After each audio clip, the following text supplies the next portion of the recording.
This game is the definition of living up to the hype. And it's very important and very good for gaming, especially first-person shooting games in general.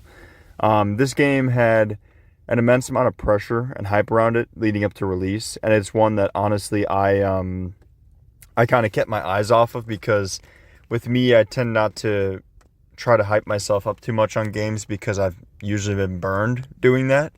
And not to mention, some games take so long to release. So this one honestly stayed under my radar for quite a while.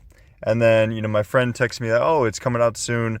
So I took a look at the previews and I'm like, you know what? I'll pre-order it because all my friends are getting it. I like playing these FPS games with them. And, my wife also plays, so we all have a great time together. Even if the game is kind of shit, like Call of Duty lately. We generally have a pretty good time playing, at least. And speaking of Call of Duty, if you guys don't know, that game has faced several issues, but I want to talk about my personal opinions in this video, my personal experiences with these games, and then I'll also maybe throw in some general opinions as well. But for me, Call of Duty has been going downhill just because of the fact that it's not Call of Duty anymore, and that's not a very controversial or, brave thing to say, but it is a true statement, in my opinion. Call of Duty is a franchise that has somehow lost its identity, and it's one that, in my opinion, had one of the strongest identities because, yes, you have had Battlefield, but let's be realistic. In the grand scheme of things, in the span of time they've been around, Call of Duty has pretty much owned the FPS space. Especially with common audiences like myself and my friends, I feel like Call of Duty is a much more tangible game to play than Battlefield. Battlefield takes a lot more skill, a lot more planning and working with your team. Whereas Call of Duty, you could just boot it up, and if you're good, you could sometimes carry your team to a win by just being good. It was a grounded military shooter, and then over time they got a little bit more ambitious. They tried some jetpacks, some time stuff where they had games set in the future. Although it's as depressing as it is, Black Ops 2 is no longer in the future. But you could see the clear path that kind of led us there, which is unique because sometimes a franchise will just flip on a coin, like, boom, we're shit now. Or like we made this controversial decision out of nowhere and we're changing everything. Call of Duty, I feel, had a natural progression, honestly. And where we have seen Battlefield succeed where Call of Duty hasn't is listening to the fans and course correcting. Because Battlefield had the same issue. Battlefield tried something different. Two times, actually. It worked out well once with Battlefield 1. That was a very well-received title, and I played that, and it was amazing. It was honestly fantastic. And then you had the other side of the coin where they went far into the future in a different direction, and you saw how that went. I mean, if you don't know, Battlefield 2042 was an absolute train wreck. I've heard it's gotten better, but either way, it was a train wreck, and that's actually what led us to Battlefield 6. So, in a way, I'm thankful. Meanwhile, Call of Duty, ever since I always say people mark the territory as like Modern Warfare 2019. After that, I would say they started to get a bit more goofy. And if you've seen a lot of the games, you would probably be wondering, well, how did they get goofy? Because the general release is like, there's still a pretty grounded military shooter. The campaigns look pretty grounded, and they are. But the issues come in with the add-ons, like the skins that you could buy. I mean, if you have Peter Griffin or, Stan from American Dad running around killing you, and you got Nicki Minaj teabagging you, I think you've run into some issues as a Call of Duty franchise. Not to mention the lack of punishment for cheaters and hackers, the crackdown on in-game, violence through speech or whatever. In my opinion, that's just lame. I'm sorry, but like playing Call of Duty and being upset about what people are saying to you, that makes, like, honestly, that makes no sense to me. That's like going to a strip club and being upset that you're seeing nudity. Like, it makes no sense. You're playing a Call of Duty game.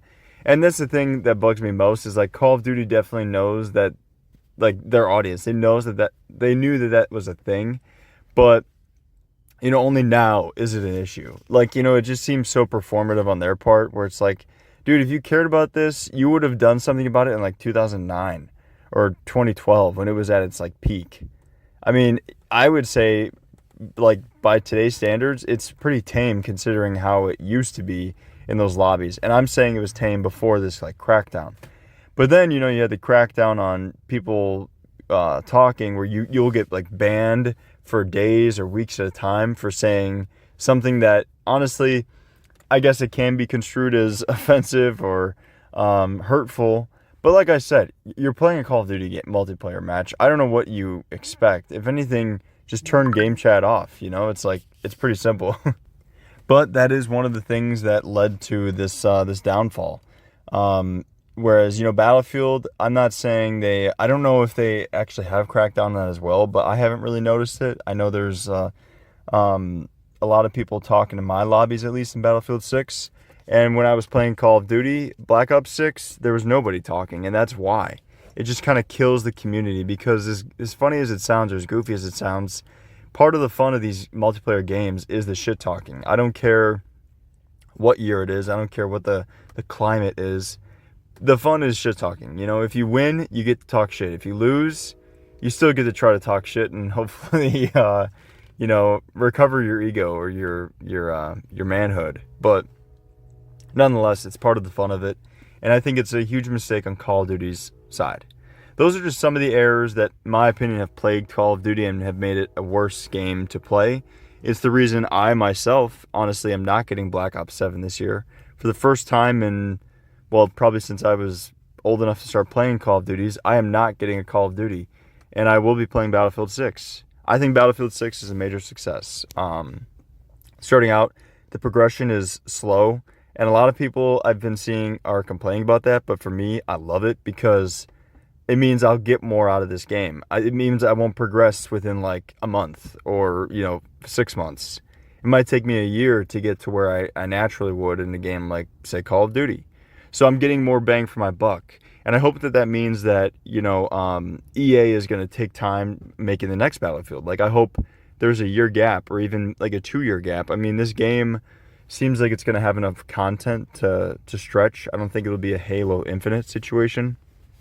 Another complaint I've seen is like the lack of maps, but honestly, I think there's a good amount of maps and good sizes. Like, I feel like it ranges pretty fairly where it's like, if you want to play a large map, you have your options for sure. But if you want a more close quarters, like medium-sized map, you have that as well. And that's a really nice thing to have because sometimes I play a big map and I'm like, I get sick of hiking from one location to the other, or I just want something smaller, and then I can have the Manhattan map. And I really enjoy that selection. Not to mention they will, of course, be adding maps, as they have announced, post-launch. And they're going to be adding a bunch more content as time goes on.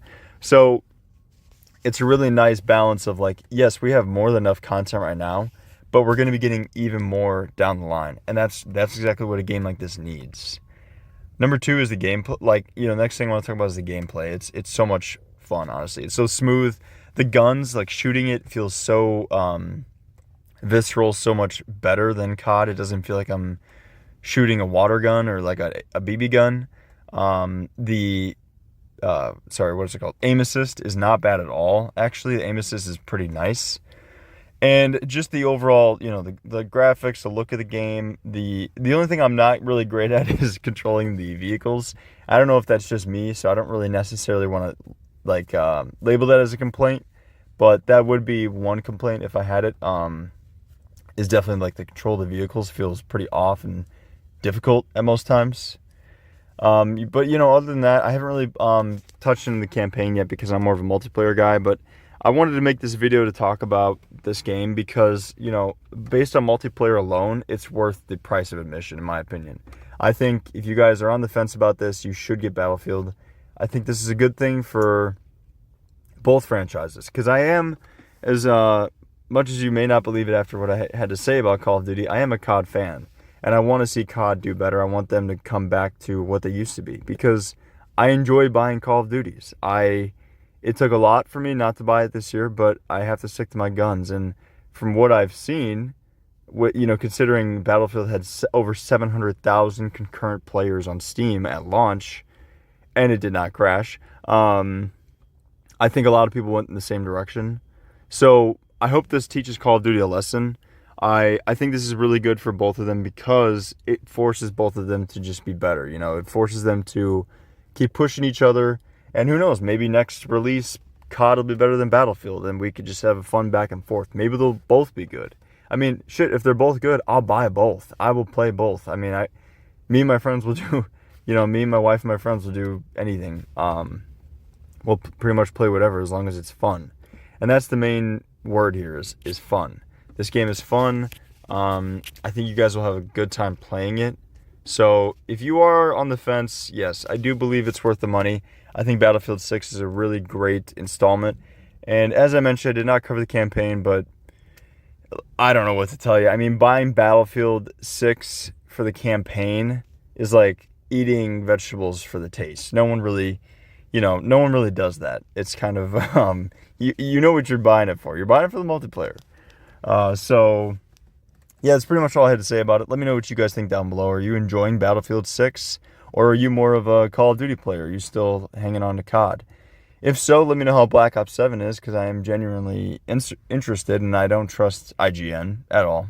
So I'd like to hear what you guys have to say on these topics, because I always find it pretty interesting. And, if you don't know, I try to cover everything on this channel. Sometimes I'm more, jaded one way, obviously, like recently. But whenever stuff comes up like this, I'll talk about it. So if you have anything you want to hear from me, gaming related, let me know. I'm happy to bring it up and to talk about it with you guys.